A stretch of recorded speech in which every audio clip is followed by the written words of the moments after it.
கர்த்தருடைய நாமத்துக்கு ஸ்தோத்திரம் உண்டாவதாக. இந்த நெந்து நாட்கள் 40 நாள் உபவாசம், இது ஏன் வந்தது என்பது உங்களுக்கு தெரியுமா? இயேசு கிறிஸ்து 40 நாள் உபவாசம் இருந்ததுனாலயா? இல்லை, இது நெந்து நாட்கள் நமக்காக.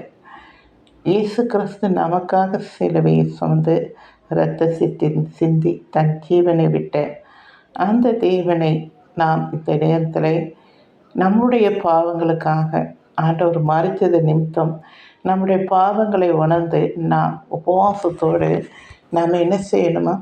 தேவனிடத்திலே அறிக்கை செய்து விட்டுவிட வேண்டும்.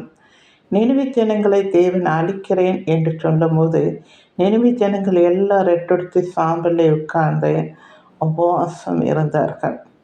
எங்கள் பாவங்களை மன்னிங்கள், எங்களை அழிக்காதீர்கள் என்று மிருகஜீவன்களிலிருந்து ராஜாக்கள், சிறியோர்கள், பெரியோர்கள் வரைக்கும் எல்லாரும் உபவாசத்தோடு தன் பாவங்களை உணர்ந்து அவைகளை அறிக்கை செய்தார்களாம். ஆண்டவர் அந்த ஜனங்களை அழிக்காமல் காத்து கொண்டார். நாம் இந்த நாளில் எவ்வளோ பாவங்களை செய்கிறோம்.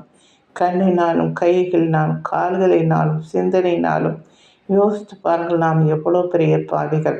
நம்முடைய பாவங்களுக்காக நாம் என்ன செய்யணும்?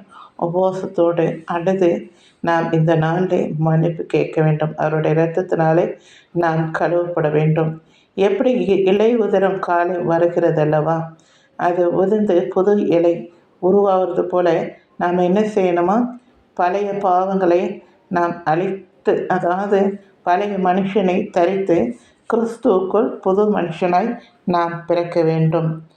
தேவனுடைய பிள்ளையாய் நாம் இனி தேவனுக்காக நாம் வாழ்கிற வாழ்க்கையாய் நம்முடைய வாழ்க்கையை நாம் தொடங்க வேண்டும். எனக்கு அன்பானவர்களை, இந்த நெந்து நாட்களை நீங்கள் பயன்படுத்தி கொள்ளுங்கள். உங்கள் பாவங்களுக்காக நீங்கள் துக்கித்து அதை உணர்ந்து அதை அறிக்கை செய்து பாவ மன்னிப்பை பெற்றுக்கொள்ளுங்கள். தேவன் உங்கள் பாவங்களை எல்லாவற்றையும் மன்னித்து உங்களை ரட்சிப்பார். நீங்கள் புது மனுஷனாய் மாறி கர்த்தருடைய சித்தத்தை நீங்கள் செய்ய ஆரம்பிங்கள். கனி கொடுக்கிற மரமாய் காணப்படுங்கள். சரிங்களா? தேங்க்யூ.